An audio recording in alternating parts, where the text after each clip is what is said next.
주신 말씀은 사도행전 4장 20절에서 31절까지 말씀을 보도록 하겠습니다. 우리말 성경 138, 139면 정도가 되겠습니다. 4장 20절에서 31절까지 말씀, 제가 한 절, 여러분이 한 절 교독하도록 하겠습니다. 제가 20절 먼저 보겠습니다. 우리는 보고 들은 것을 말하지 않을 수 없습니다. 그들은 사도들을 다시금 협박하고 나서야 겨우 풀어주었습니다.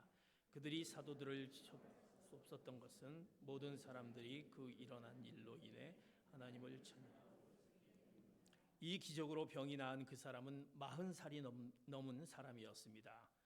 베드로와 요한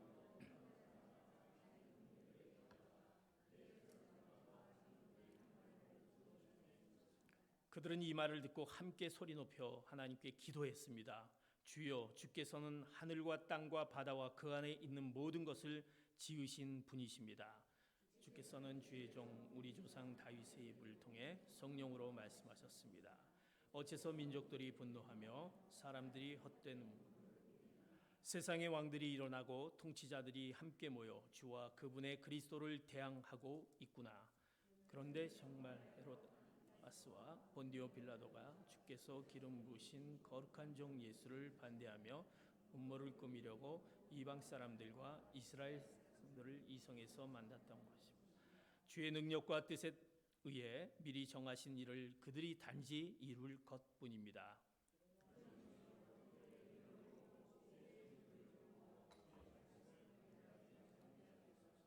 주의 손을 펴서 주의 거룩한 종 예수의 이름을 통해 병을 고치게 하시고 표적과 기사를 행하게 하소서. 그들이 기도를 마치자 모여있던 곳이 진동했습니다. 그리고 그들은 모두 성령으로 충만해져 하나님의 말씀을 담대하게 전했습니다. 아멘. 우리가 지난 주일은 하나님이 우리에게 주신 놀라운 우리가 우리 삶을 어떻게 살아가야 되는지, 특별히 우리가 주의 부활의 능력을 가지고 사는 삶을 살아야 됩니다.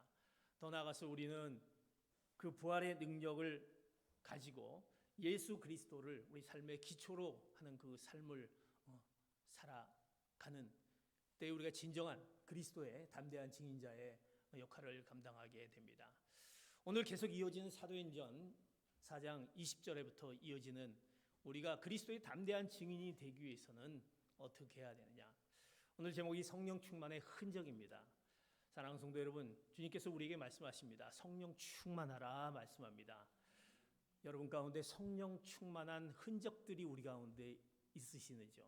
내가 예수 그리스도를 믿으면서 성령 충만하라고 말씀하신 그 말씀 가운데 내가 성령 충만한 흔적이 나의 삶 가운데 나의 모든 것 가운데 나타나고 있는지, 오늘 같이 말씀 가운데 그 성령 충만의 흔적을 가진 자는 어떤 자의 그 모습일까, 어떤 자의 삶일까라는 것을 오늘 말씀 통해서 말씀해 줍니다. 성령 충만한 자의 흔적. 오늘 사도행전 4장 18절에서 19절을 개역 개정으로 같이 말씀을 보도록 하겠습니다. 같이 봅니다. 시작. 그들을 불러 경고하여 도무지 예수의 이름으로 말하지 말고 가르치지도 말라 하니 베드로와 요한이 대답하여 이르되 하나님 앞에서 너희 말을 듣는 것이 하나님의 말씀을 듣는 것보다 옳은가 판단하라. 성령 충만의 흔적을 오늘 이제 베드로와 그 요한에게 불러서 얘기합니다. 너희들이 행한 것을 말하지도 그리고 가르치지도 말라, 그렇게 얘기합니다. 그랬더니 베드로와 요한이 얘기합니다. 하나님 앞에서 너희의 말을 듣는 것이 하나님의 말씀을 듣는 것보다 옳은가 판단하라. 이렇게 베드로와 요한은 얘기합니다. 베드로와 요한은 그가 이렇게 얘기할 수 있는 것은 그 가운데 성령 충만의 흔적이 있었다라는 것입니다. 그 흔적은 바로 하나님 앞에 살아가는 그들이었습니다. 하나님 앞에서 내가 이것을 말하지 말아야 되는지 판단하라고 이렇게 말씀합니다. 사랑하는 성도 여러분, 성령 충만의 흔적은 내가 하나님 앞에서의 그 부름받은 자의 삶을 살아가느냐, 내가 하나님 앞에서 내가 예수 그리스도를 믿는 자인데 하나님 앞에 내가 있느냐라는 것을 늘 우리가 기억해야 한다라는 사실입니다.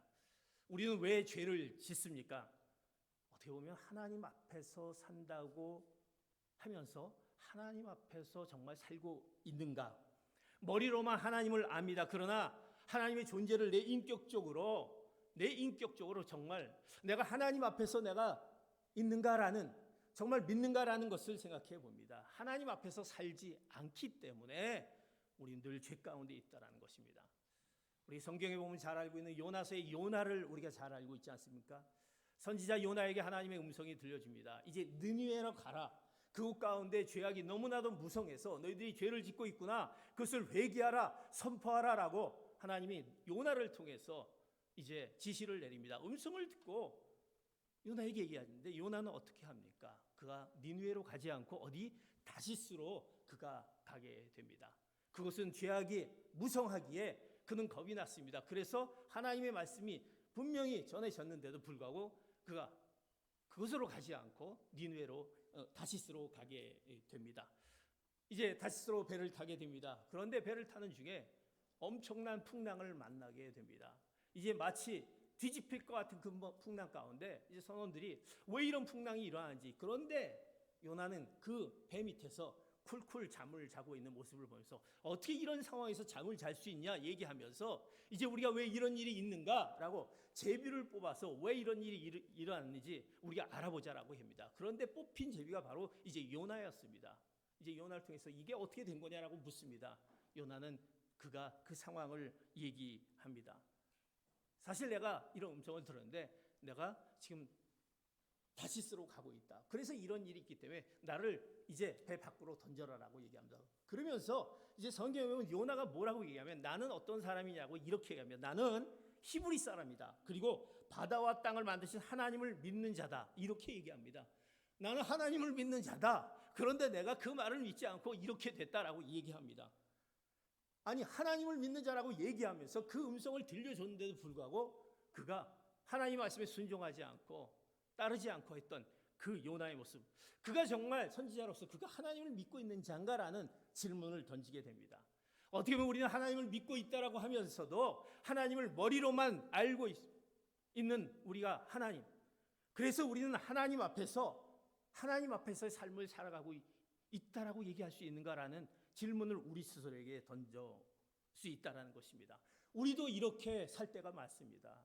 하나님 앞에 분명히 믿는 자인데 하나님 앞에서 내가 하나님 앞에서 이럴 수가, 하나님 앞에서 이것을 생각하지 못한 우리의 신앙의 모습들, 신앙의 본질을 잃어가는 우리의 모습들을 보게 됩니다.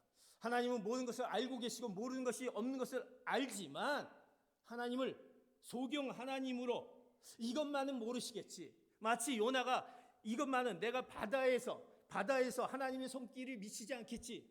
내가 이제 이것만큼은 하나님이 모르시지 않은 그런 우리의 은밀한 죄, 이런 죄를 지는 것. 누구나 다 죄를 짓지 않느냐? 나만 죄를 짓는 것이 아니라 다른 사람, 일반 사람들도 똑같이 죄를 짓는데 뭐 이것쯤이야? 라고 생각하는 우리가 하나님 앞에서의 모습을 정말 갖지 못하는 우리의 모습이 아닌가 싶습니다. 그래서 우리는 타협합니다. 신앙을 타협합니다. 하나님 앞에서 살지 않기 때문입니다. 하나님을 바라보지 않고 늘 환경과 상황 속에서 있기에 그곳 가운데 그곳에 우리가 묻혀 살기에 우리는 타협하는 그런 삶을 살게 됩니다. 우리는 분명히 하나님 앞에서의 삶을 살아가는지 우리는 보아야 할 것입니다. 오늘 본문에 보면요, 이 공회원들이 얘기합니다. 네가 지금 행하고 있던 것을 가르치지도 말하지도 말라고 그렇게 얘기합니다. 협박을 합니다. 그러나 베드로와 요한은요, 하나님 앞에서 있기 때문에 내가 하나님 앞에서 있는데 너희 말을 듣는 것이, 하나님 말씀 듣는 것이 옳은지 판단해라. 하나님과의 관계를 옳느냐라는 것을 묻는 거예요. 내가 하나님 앞에 있는데 어떻게 그럴 수 있냐라고 얘기하는 베드로와 요한을 보게 됩니다. 하나님을 바라보았기 때문에 그는 하나님 앞에서 내가 어떻게 이렇게 그들에게 얘기합니다. 그러면서 얘기하는 것이 하나님 앞에 있었던 그의 베드로의 모습이, 그런 모습 가운데 그가 어떻게 얘기합니까? 사도행전 4장 20절 그가 이렇게 얘기하는 것을 봅니다. 시작. 우리는 보고 들은 것을 말하지 않을 수 없습니다. 나는 하나님 앞에 있기 때문에 내가 보고 들은 것을 말하지 않을 수 없다. 네가 말하지도 말라, 가르치지도 말라 하지만 나는 내가 보고 들은 것이 있기 때문에 나는 하나님 앞에 있기 때문에 내 이것을 숨길 수 없다라고 그는 보고 들은 것을 말할 수 없다라고 그가 얘기하는 것을 봅니다. 사랑하는 성도들, 성령 충만의 흔적은 바로 하나님 앞에서 내가 그 삶을 살아가고 있는지, 부름받은 자, 하나님이 우리를 부르시고 부름받은 우리에게 사명을 허락하신 우리가 하나님 앞에서의 삶을 살고 있는지, 우린 그것이 성령 충만의 하나님을 갖고 있는 흔적의 그 모습들, 내가 하나님 앞에서의 그 삶을 살아가는지. 그 삶은 어떤 삶입니까? 바로 쫓아가는 삶입니다. 우리 인생을 보면요, 두 가지의 살아가는 삶의 방법이, 삶의 어떤 모습을 봅니다. 어떤 사람이냐면 쫓기는 사람이 있습니다. 그리고 쫓아가는 사람이 있습니다. 사랑하는 성도 여러분, 여러분 쫓기는 삶을 살아갑니까? 쫓아가는 삶을 살아갑니까? 쫓기는 삶은요, 늘 쫓깁니다.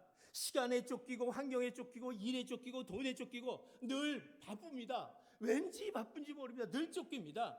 내일 마음이 쫓기는 가운데 있습니다. 그 가운데 있으면 만족이 없습니다. 어려움이 있습니다. 환경의 지배를 받습니다. 환경이 나를 다스립니다. 돈이 나를 다스리고, 시간이 나를 다스리고, 직장이 나를 다스립니다. 그래서 늘 쫓기고 쫓겨서 우리 삶이 늘 수동적으로 살아가는, 늘 피곤이 충만한, 성령 충만이 아니라 피곤이 충만한 삶을 살아가는, 쫓기는 삶을 살아가고 있지 않습니까? 성령 충만한 흔적은요, 하나님 앞에서 부름받은 자로서 쫓아가는, 쫓기는 삶이 아니라 쫓아가는 삶입니다. 수많은 사람들, 또 예수 믿는 사람들에게 질문을 던집니다. 왜 이렇게 쫓기고 살아가느냐라고 얘기하면, 내가 그렇게 쫓기고 살아가면서 뭔가 이렇게 쫓기는 사람을 살지 못하면 내가 집안을 일으킬 수 없다. 예? 정신없이 무엇을 위해서 이렇게 살아가고 있습니까? 내가 이렇게 바쁘게 살아가지 않으면 내 집안을 어떻게 세울 수 없다라는 것입니다. 그럼요, 이제 신앙생활을 좀 잘 하셔야죠. 내가 신앙생활할 시간이 없습니다. 내가 너무나 바쁘고 내가 뭐 해야 될 것이 많이 있고, 내가 뭔가 일으켜야 되는, 집안 형편을 뭔가 일으켜야 되는데, 집안을 세워야 되는데, 이러면서 늘 쫓깁니다. 근데 결국 그것은요, 그 가운데 집안을 세우는 것이 아니라 집안을 무너뜨리게 된다는 것이에요. 집안을 세우는 것이 아니라 내 그것 가운데 하나님이 떠나 있는, 신앙의 본질을 떠나 있는 그 쫓기는 삶을 살아보면 하나님과의 멀어짐, 하나님 앞에서 삶을 살아가지 못하기 때문에 늘 우리는 그 쫓기는 삶을 살아가는 우리의 모습이 됩니다. 쫓아가는 삶, 그것은 능동적인 삶을 의미합니다. 이제 수동적인 삶이 아니라 뚜렷한 목표가 있습니다. 내가 왜 사는지, 하나님의 부르심을 위해서 살아갑니다. 하나님이 나를 구원하셨고 내게 사명을 주셨는데, 이제 내가 하나님 앞에서 부름받은 자로서 쫓아가는 삶을 살아가야 하는 것이 주님이 우리에게 주신 명령입니다. 그 명령을 어디에 주셨습니까? 주님께서 부활하신 다음에 제자들에게 그 사명을 주신 그 명령, 마태복음 28장 19절 20절 말씀, 우리에게 쫓아가는 삶, 하나님 앞에서 쫓아가는 삶의 명령을 우리에게 허락해 주셨습니다. 같이 봅니다. 시작. 그러므로 너희는 가서 모든 민족을 제자로 삼아 아버지와 아들과 성령의 이름으로 세례를 주고 내가 너희에게 명령한 모든 것을 그들에게 가르쳐 지키게 하라. 보라, 내가 세상 끝날까지 너희와 항상 함께 있을 것이다. 우리에게 그 사명을 허락해 주셨습니다. 쫓아가는 삶은 하나님 앞에서 이제 너희에게 허락하신 그 사명을 감당하라는 그 사명을 우리에게 허락하셨습니다. 우리가 쫓아가야 될 삶, 쫓아가는 그 능동적인 삶은 우리가 그것이 목표이고 사명이다라는 것입니다. 베드로와 이 요한은요, 그 쫓아가는 삶을 살아갈 수 있기 때문에 이제 바로 사도행전 4장 13절에 보면 그가 어떻게 할 수 있었냐면 이렇게 말씀합니다. 시작. 그들이 베드로와 요한이 담대하게 말함을 보고 그들을 본래 학문 없는 알았다가 이상히 여기며 또 전에 예수와 함께 있던 줄을 알고, 그는요 그런 쫓아가는 삶을 살았기에 그가 이 담대함으로 말할 수 있었다라고 얘기합니다. 베드로와 요한요, 사실 그런 삶을 살아갈 수 있었던 것은 그 안에 성령 충만의 흔적이 있었다는 것입니다. 여기 본문에 보면은 그가 학문 없는 줄 알았던, 왜 그는 어부 출신입니다. 배움이 없는 자입니다. 없는 줄 알았는데 예수와 함께 있었으며 예수와 함께 있었다라는 그것, 그가 이제 그런 예수 그리스도의 부활을 목격하면서 그가 변화가 되어서 이제 성령 충만한 그였기 때문에 그가 이제 이 복음을 전할 수 있는 담대함이 그에게 하나님 앞에서 쫓아가는 삶을 살 수 있었다라는 것입니다. 그래서 그가 사도행전 4장 20절에 내가 이 보고 들은 것을 말하지 않을 수 없었다. 너는 말하지 말라고 했는데, 너는 전하지 말라고 했는데 나는 이것을 말하지 않을 수 없었다라고 그가 이렇게 얘기할 수 있었다라는 것입니다. 이것이 바로 성령 충만함의 흔적입니다. 사랑하는 성도 여러분, 하나님 앞에서 내가 쫓아가는 삶을 살아갈 때, 우리 부르심의 사명을 가지고 쫓아가는 삶을 살아갈 때 성령 충만의 우리의 흔적이 나타날 줄 믿습니다. 우리가 그런 성령 충만을 받아라, 성령 충만하라고 말씀하신 그 흔적이 우리 가운데 있어야 되지 않겠습니까? 사랑하는 성도 여러분, 여러분의 삶은 어떤 삶을 삽니까? 성령 충만의 흔적이 있습니까? 우리는 분명히 해야 할 일과 하지 말아야 할 일을 분별해야 될 것입니다. 우리가 먼저 할 일과 나중 해야 될 일을 우리는 분명히 분별해야 할 것입니다. 여러분 가운데 매일매일 삶이 바로 하나님 앞에서 그 부르심에 그 쫓아가는 삶, 그것을 통해서 성령 충만의 흔적을 가지고 그리스도의 담대한 증인자의 삶을 살아가는 여러분 되시기를 축복합니다. 성령 충만의 흔적, 그것이 바로 우리가 하나님 앞에서 내가 어떤 삶을 살아가는지, 쫓기는 삶이 아니라 쫓아가는 삶을 살아가는 그런 성령 충만의 흔적을 가는 여러분 되시기를 축복합니다. 두 번째 성령 충만의 흔적, 하나님 앞에서 쫓아가는 부르심을 받고 쫓아가는 삶을 살아가는 이 베드로와 요한은 그렇기 때문에 그는 어떤 성령 충만의 흔적이 그에게 나타나냐면 이렇게 나타납니다. 사도행전 4장 29절의 말씀 같이 봅니다. 시작. 그러나 주여 그들의 위협을 보고 주의 종들을 도와 주의 말씀을 담대하게 전하게 하소서. 성령 충만하면요, 하나님 앞에서 쫓아가는 삶을 살아가면 담대함이 있다는 것입니다. 담대함. 사랑하는 성도 여러분, 여러분의 담대함이 있기를 축복합니다.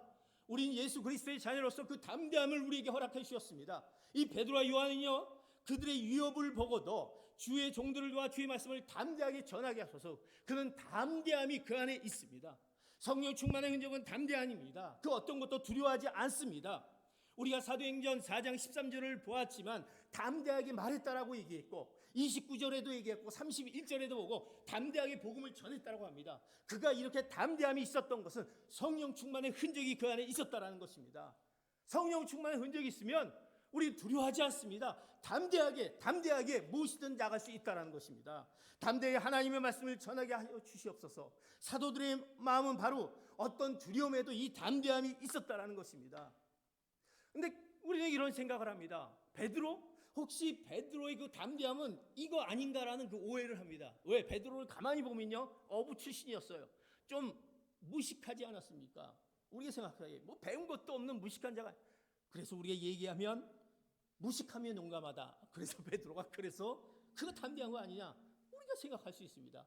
또 우리가 성경에 보면 13절에 그렇게 얘기합니다. 그가 본래 학문 없는 범인이었는 줄 알았는데입니다. 그가 무엇을 공부했냐? 어부치스는 무엇을 공부했나? 근데 베드로는요, 그가 성경의 말씀, 신구약, 그리고 베드로의 전후서에 그것의 저자였고, 어떻게 보면 그가 신구약을 전공하지 않았는데도 논리적으로 그 하나님의 말씀을 가지고 이렇게 그 말씀으로 줄 수 있었던 건 그 안에 성령 충만함이 있었다는 것입니다. 그가 가지고 있지 않는 우리가 생각하는 담대함, 그것의 오해가 아니라 그 가운데 뭔가 있었다라는 그 담대함, 그 안에는 하나님의 진리한 근거의 지식으로 그가 성령 충만하여 그 말씀이 성령 충만함으로 그에게 이 담대함의 그 복음을 전할 수 있었다라는 것입니다. 베드로의 성령 충만함이 하나님의 진리를 알게 합니다. 하나님의 말씀이 그 베드로의 마음 가운데 담대함을 허락해 줍니다. 담대해질 수 있습니다. 그러기에 그 담대함은 어디서 오느냐? 하나님의 말씀에서 오는 것입니다. 하나님의 말씀 가운데 우리 가운데 있으면요, 우리가 전할 수 없는, 우리가 표현할 수 없는, 우리가 이해할 수 없는 그 놀라운 일들을 통해서 우리 입술을 통해서 성령님께서 담대하게 선포한다는 것입니다. 사랑하는 성도 여러분, 성령 충만의 흔적은 담대함입니다. 우리가 두려워하지 않습니다. 여러분들이 복음을 전할 때, 내가 하나님의 그 복음을 전할 때 내가 이 복음을 어떻게 전할까? 성령 충만하면요, 그 가운데 성령님께서 임하여서 담대하게 복음을 전하게 하신다는 것입니다. 사랑하는 성도 여러분, 성령 충만한 흔적은 담대함이 그곳에 있습니다. 우리가 진리를 깨달을 때 우리 안에 담대함이 찾아옵니다. 심리학자들은 그렇게 얘기합니다.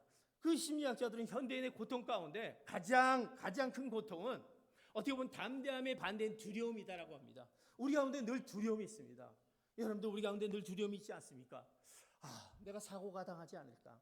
내가 질병으로 인해서 혹시 내가 또 죽음의 어떤 그것, 또 내가 잘 나가고 있는 이 사업이 어느 순간에 부도가 나고 이것이 또 힘들어지지 않을까? 미래에 대한 불확실성, 그리고 내가 사랑하는 사람들, 그리고 아름다운 가정, 행복한 가정을 이끄는 그 모든 이런 것들이 이 순간에 깨지지 않을까? 늘 우리의 두려움 가운데 있다는 것입니다. 그 두려움의 고통 가운데 있습니다. 그래서 늘 우리 가운데 그 두려움에 쌓여 있는 것이 우리들입니다. 그런데 하나님께서 우리에게 분명히 그 말씀을 해주십니다. 하나님은 그 말씀 속에서 담대함을 주시는데 그 말씀을 주시는 것이 마태복음 10장 29절 30절에 보면요, 하나님이 우리에게 뭐라고 말씀하시냐면 이렇게 말씀하십니다. 참새 한 마리가 떨어지는 것도 하나님의 뜻이 아니면 떨어지지 않는다. 너희들 참새가 떨어진 것이 그냥 떨어지지 않느냐? 내가 그것을 허락지 않으면 떨어지지 않는다라는 것입니다. 머리카락의 수까지도 세시는 그 하나님이 너희가 그 참새보다도 더 귀하지 않게 생각하느냐? 왜 두려워하고 있느냐라고 성경의 하나님의 말씀으로 말씀하십니다. 하나님께서 우리 왜 두려워하고 있느냐? 내가 너를 지켜보아야 주는데 이 머리카락의 수까지 세는 하나님이 너를 인도했는데 왜 두려워하느냐? 이렇게 말씀하시고 있다라는 것입니다. 사랑하는 성도 여러분, 그 말씀, 하나님의 말씀이 우리 가운데 받아들이면, 우리 마음 가운데 품어지면 우리 가운데 두려움이 사라질 줄 믿습니다.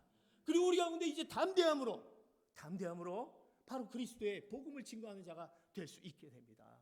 사랑하는 성도 여러분, 이것이 바로 성령 충만의 흔적입니다. 담대함이 주어진다라는 것입니다. 그 담대함, 하나님의 진리의 말씀, 그 말씀이 우리 가운데 있을 때 우리는 세상을 담대하게 승리할 것입니다.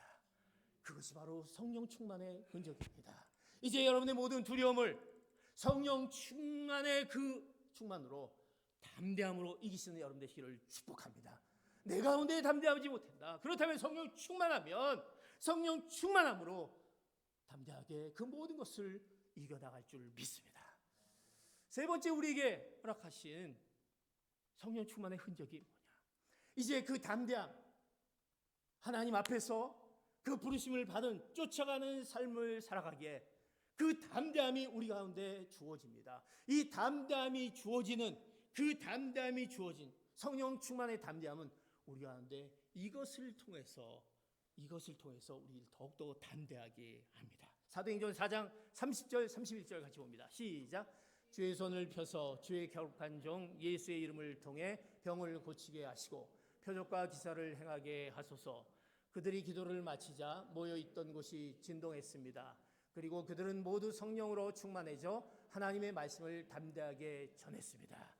오늘 이제 하나님 앞에서, 이제 성령 충만의 흔적이 하나님 앞에서 부르심 받은 자로서 쫓아가는 삶을 살아가기에 그에게 성령 충만의 담대함이 주어졌고, 이 성령 충만의 담대함은 어떻게 나타나면 이들 가운데 능력의 기도로 담대함을 이에게 허락해 주는 것을 보게 됩니다. 사랑하는 성도 여러분, 기도하십니까? 담대함, 성령 충만해야지. 그의 방법은 우리가 하나님 앞에 올려드리는 능력의 기도인 것입니다. 사랑하는 성도 여러분, 이 기도, 그래서 오늘 베드로와 요한은 얘기합니다. 이제 기도에 대한 얘기를 합니다. 우리들은요, 기도를 어떻게 생각합니까? 기도는요, 내가 바라는 것들을 성취하는 것입니다.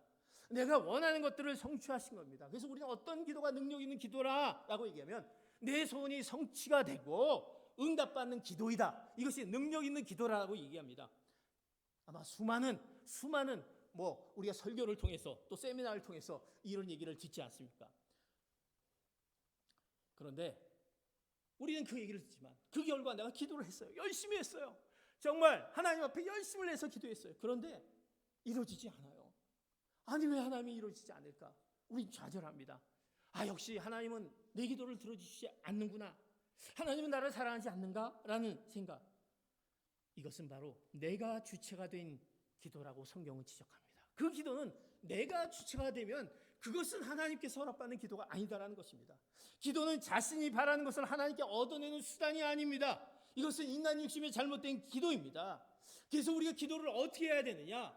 우리가 올바른 기도, 능력인 기도는 하나님의 지혜를 구하는 올바른 기도가 필요하다는 것입니다.